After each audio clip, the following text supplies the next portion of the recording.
नमस्कार साथियों, आज हम पढ़ेंगे गांधी इरविन समझौता 5 मार्च 1931 को हुआ था। ये क्या था क्योंकि आपको पता है कि महात्मा गांधी जी ने नमक सत्याग्रह किया था, नमक कानून तोड़ा था। तो जो सविनय अवज्ञा आंदोलन चलाया था दांडी यात्रा के बाद, दांडी मार्च के बाद में 6 अप्रैल 1930 के दिन जो सविनय अवज्ञा आंदोलन चलाया गया था, उस आंदोलन को कहीं ना कहीं समाप्त करने के लिए अंग्रेज लोगों ने महात्मा गांधी जी से समझौता किया था। और जिस समझौते को हम क्या कहते हैं, गांधी इरविन समझौता कहते हैं, जो कि 5 मार्च 1931 के दिन हुआ था। अब हम बात करते हैं कि इस समझौते के परिणाम क्या रहा। तो सीधा सा है कि जो सविनय अवज्ञा आंदोलन चलाया जा रहा था, जिसको दबाने के लिए, जिसको समाप्त करने के लिए यह समझौता किया गया था, तो स्वाभाविक है कि गांधी जी सविनय अवज्ञा आंदोलन क्या कर देते हैं, समाप्त करते हैं। यानी कि गांधी जी और इरविन के बीच में जब ये समझौता होता है तो सविनय अवज्ञा आंदोलन क्या हो जाता है, स्थगित हो जाता है। और बीच में क्या समझौता होता है कि संवैधानिक सुधारों के बारे में बात की गई थी। देखिए, संवैधानिक सुधारों की बात की गई थी, जैसे कि संघीय व्यवस्था के अंदर भारतीय लोगों की भागीदारी होगी, उत्तरदायी शासन व्यवस्था में भारतीय लोगों की भागीदारी होगी, जिसमें भारतीय को हितों को, जो भारतीय लोग हैं उनके हितों की ज़्यादा सुरक्षा की जाएगी, उनके हितों को ध्यान रखा जाएगा। जैसे कि प्रतिरक्षा, वैदेशिक मामले हैं, विदेशी मामले हैं, अल्पसंख्यक से संबंधित जो मुद्दे हैं इनकी रक्षा की जाएगी। यानी कि सरकार ने कहा कि अंग्रेज लोगों ने ये कहा, इरविन ने ये विश्वास दिलाया भारतीयों को कि हम भारतीयों के लिए अच्छा ही करेंगे, उनकी रक्षा करेंगे, उनके हर मामले की क्या करेंगे, सुनवाई करेंगे। तो कहीं ना कहीं हम ये माने कि इस तरह से संवैधानिक सुधारों के बारे में विश्वास दिलाया लोगों को, गांधी जी को। इसलिए गांधी जी ने यह कहा कि हम लोग कांग्रेस की ओर से हम द्वितीय गोलमेज सम्मेलन में भाग लेंगे। आगे बात करते हैं जिनके विरुद्ध हिंसा के आरोप नहीं थे। बहुत सारे क्रांतिकारी लोग थे जो जेल में बंद थे, जैसे कि भगत सिंह हुए, राजगुरु हुए, सुखदेव है, तो ये जेल में बंद थे। लेकिन जिनके ऊपर आरोप नहीं थे, हिंसा के आरोप नहीं थे, उन्हें क्या कर दिया, रिहा कर दिया। उन्हें क्या कर दिया था, रिहा कर दिया गया था। विदेशी कपड़ों व शराब की दुकानों पर शांतिपूर्ण धरना करने का अधिकार दिया। पहले सविनय अवज्ञा आंदोलन के दौरान हम कहीं ना कहीं जो है, कहीं पर अहिंसा हो रही थी और कहीं न कहीं ज़्यादा लोगों को नुकसान हो रहा था, अंग्रेज लोगों का नुकसान हो रहा था। तो अंग्रेजों ने इस समझौते के दौरान ये कहा कि आप मांग कीजिए, आप अधिकार कीजिए, आपका हड़ताल कीजिए, लेकिन शांतिपूर्ण रूप से, ऐसा नहीं कि किसी प्रकार का हमारा नुकसान हो।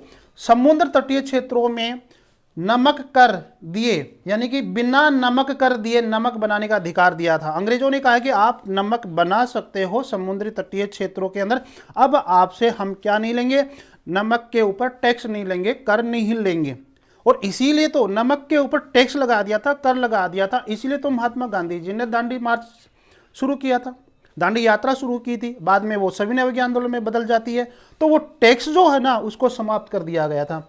26 मार्च से 29 मार्च 1931 तक कराची में एक अधिवेशन होता है, विशेष अधिवेशन जिसको कहते हैं, कांग्रेस का अधिवेशन हुआ था, जिसमें गांधी इरविन समझौते का अनुमोदन किया गया था। तो कराची अधिवेशन में गांधी इरविन जो समझौता हुआ था, इसका क्या किया था, अनुमोदन किया गया था, इसको स्वीकार किया गया था। और ध्यान दें, यहां पर यह बात कही गई कि जो जेल में बंद है और जिन पे हिंसा के आरोप है उनको रिहा कर दिया गया।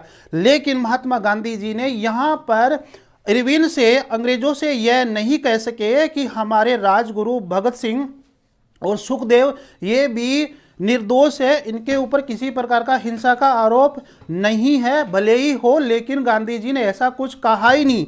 तो गांधी जी का एक नेगेटिव पॉइंट लोगों ने यह आलोचना करते हैं कि इतने बड़े लीडर होने के बाद में भी महात्मा गांधी जी ने इन 3 जो क्रांतिकारी थे इनके बारे में वहां पे बात ही नहीं की।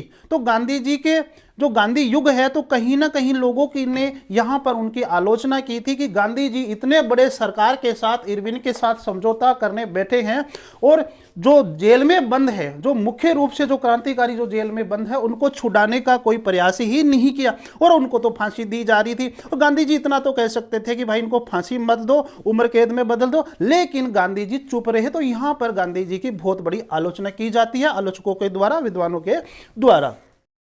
5 मार्च 1931 के दिन महात्मा गांधी जी और इरविन के बीच में समझौता हुआ था, जिसको अपन क्या कहते हैं, गांधी इरविन समझौता कहते हैं।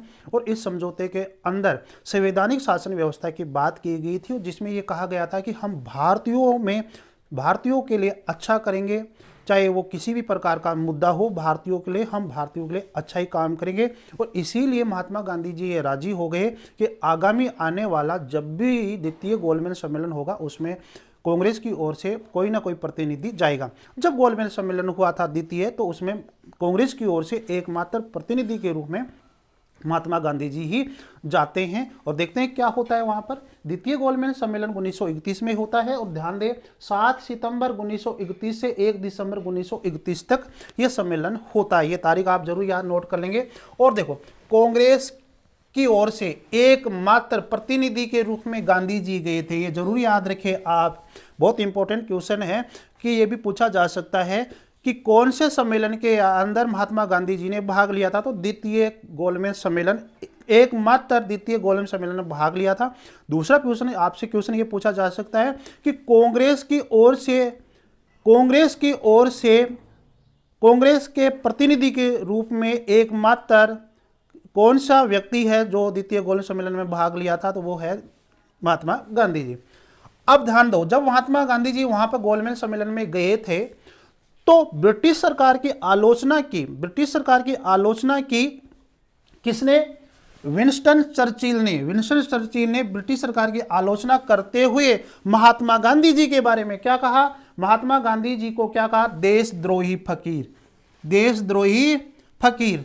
तो देशद्रोही फकीर की संज्ञा देने वाला कौन है? विंस्टन चर्चिल है। इस समय उसने मतलब आलोचना की ब्रिटिश सरकार की, आप कैसे व्यक्ति को बुला लिया, ठीक है। तो देशद्रोही फकीर की संज्ञा देने वाला कौन था? विंस्टन चर्चिल था। और ध्यान दो, जब वो सेंट पॉलेस, ये सीढ़ियां हैं, और इस तरह से सीढ़ियों में जब ऊपर चढ़ रहे थे, सेंट पॉल पैलेस, जिसको अपन सेंट पैलेस के नाम से भी जानते हैं, सेंट पॉल पैलेस या फिर सेंट पैलेस। जब महात्मा गांधी जी द्वितीय गोलमेज सम्मेलन के अंदर सेंट पॉलेस में जा रहे थे, तो इस व्यक्ति ने फ्रैंक मोरिस, जी हाँ, फ्रैंक मोरिस ने कहा था, गांधी जी जा रहे थे, धोती पहन रखी थी, तो गांधी जी के बारे में फ्रैंक मोरिस क्या कहता है? महात्मा गांधी जी को कहता है अर्धनंगे फकीर की संज्ञा दी थी। आपसे पूछा जा सकता है कि अर्धनंगे फकीर की संज्ञा किसने दी थी? फ्रैंक मोरिस ने दी थी। आपसे पूछा जाए कि द्वितीय गोलमेज सम्मेलन के समय ब्रिटेन का प्रधानमंत्री कौन था? रैमजे मैकडोनाल्ड ब्रिटेन का प्रधानमंत्री था। उस समय भारत का सचिव कौन था? सैमुअल होर था। उस समय भारत का वायसराय कौन था? वेलिंगटन था। ये जरूर याद रखें। ध्यान दें, गांधी जी एकमात्र कांग्रेस के प्रतिनिधि के रूप में द्वितीय गोलमेज सम्मेलन में भाग लिया, लेकिन जो भीमराव अंबेडकर है, संविधान के जनक, संविधान के मनु कहलाने वाले जो भीमराव अंबेडकर जी है, वे जो है वो तीनों गोलमेज सम्मेलन में भाग लिया था। आप इसको जरूर याद रखें। तो यहां पर भीमराव अंबेडकर जी भी थे। तो भीमराव अंबेडकर जी ने एक मुद्दा रखा वहां पर कि हमारे भारत के अंदर क्या है कि जो दलित है, दलितों के लिए अलग से पृथक से निर्वाचन मंडल की व्यवस्था होनी चाहिए, जिसमें दलित लोग ही खड़े होंगे, दलित लोगों को सीट दी जाए। इस तरह से उन्होंने अलग से पृथक निर्वाचन की मांग की गई थी, और महात्मा गांधी जी ने इसको क्या कर दिया? अस्वीकार कर दिया। महात्मा गांधी जी ने कहा कि आप भीमराव अंबेडकर जी, आप ये गलत बात है, ये पृथक से निर्वाचन प्रणाली आप ऐसे मत करो, हम आज़ादी चाह रहे हैं, हम संवैधानिक सुधार चाह रहे थे, और आप बीच में ऐसे मत कीजिए। तो एक अलग अलग हो गए थे, तो अस्वीकार कर दिया था इस पृथक से निर्वाचन प्रणाली को। देखते हैं, डॉक्टर भीमराव अंबेडकर जी दलितों के लिए पृथक से निर्वाचन प्रणाली मंडल की बात की थी, गांधी जी ने इस बात को क्या कर दिया, अस्वीकार कर दिया। गांधी जी ने इसको क्या कर दिया, अस्वीकार कर दिया। इसलिए सम्मेलन असफल रहा और सम्मेलन स्थगित हो गया और 1 दिसंबर के दिन, 1 दिसंबर 1931 के दिन यह सम्मेलन क्या हो जाता है, समाप्त हो जाता है। अब तो आपसे पूछा जा सकता है कि द्वितीय गोलमेज सम्मेलन कौन सी समस्या के कारण या कौन से मुद्दे के कारण क्या है समाप्त किया गया था, तो सांप्रदायिक मुद्दा के कारण। और यह सांप्रदायिक मुद्दा किनके बीच में हुआ था, गांधी जी और अंबेडकर साहब जी के बीच में हुआ था। आपसे पूछा जा सकता है कि खुद के पैसों से, अपने खुद के पैसों से, अपने खुद के जेब के पैसों से द्वितीय गोलमेज सम्मेलन में जाने वाले कौन है, तो एक है मदन मोहन मालवीय। कौन है मदन मोहन मालवीय, और दूसरी हमारी बहन श्रीमती एनी बेसेंट। ये स्वयं के पैसों से द्वितीय गोलमेज सम्मेलन में भाग लेते हैं। लेकिन सरकारी पैसों से जाने वाले कौन है, एकमात्र कांग्रेस के प्रतिनिधि महात्मा गांधी जी है। आपसे पूछा जा सकता है, जब वहां महात्मा गांधी जी को कुछ नहीं मिला, महात्मा गांधी जी ने तो सपना सोच रखा था कि संवैधानिक सुधार वाली जो व्यवस्था की बात थी, जहां तक आज़ादी की बात थी और जहां तक लोगों के ऊपर जो विश्वास दिलाया था गांधी जी, और गांधी इरविन समझौते के दौरान लोगों को विश्वास दिलाया था, वो जो सपना लेकर गए थे कि इस तरह की शासन व्यवस्था हो, इस तरह से उत्तरदायी शासन की व्यवस्था हो, लोगों का हित हो, लेकिन इस तरह का कोई वहां पे काम नहीं होता है और गांधी जी निराश होकर भारत आ जाते हैं। तो 28 दिसंबर 1931 के दिन, यह याद रखिए जरूर, 28 दिसंबर 1931 के दिन जब कांग्रेस लंदन से जब बंबई पहुंचते हैं, तो लोगों ने कहा कि महात्मा गांधी जी क्या हुआ।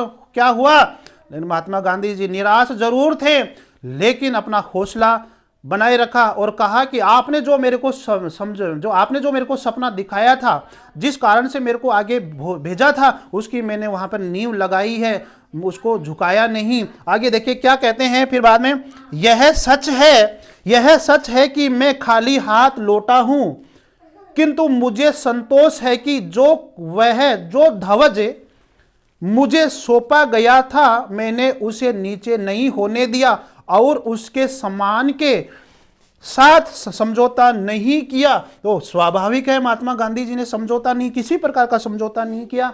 जो गांधी इरविन समझौते के अंदर जो संवैधानिक सुधारों की बात की गई थी, उसी का यहां पर मुद्दा रखा गया। लेकिन सांप्रदायिकता की समस्या के कारण, इस मुद्दे के कारण कहीं ना कहीं ये द्वितीय गोलमेज सम्मेलन क्या हो जाता है, स्थगित हो जाता है और महात्मा गांधी जी खाली हाथ लौटकर आते हैं। लेकिन महात्मा गांधी जी ने आवाज उठाकर कहा था कि अंग्रेजों, आपको भारत के अंदर संवैधानिक सुधार करना ही होगा। यदि आप संवैधानिक सुधार नहीं करोगे तो बहुत बड़ी समस्या आ सकती है। द्वितीय सविनय अवज्ञा आंदोलन शुरू कर सकता हूं मैं। फिर भारत में आकर यहां का जो वायसराय था वेलिंगटन, भारत के अंदर जो वायसराय था वेलिंगटन से मिलते हैं कि मैंने द्वितीय गोलमेज सम्मेलन में जो बात की थी वो यहां पे चालू होनी चाहिए। लेकिन वेलिंगटन ने नहीं माना कि नहीं, ऐसा नहीं हो सकता। तो गांधी जी ने धमकी दे दी कि अब मैं द्वितीय सविनय अवज्ञा आंदोलन शुरू करूंगा, जिसको कोई नहीं रोकेगा। तो ये है आपका द्वितीय गोलमेज सम्मेलन। नमस्कार साथियों, धन्यवाद।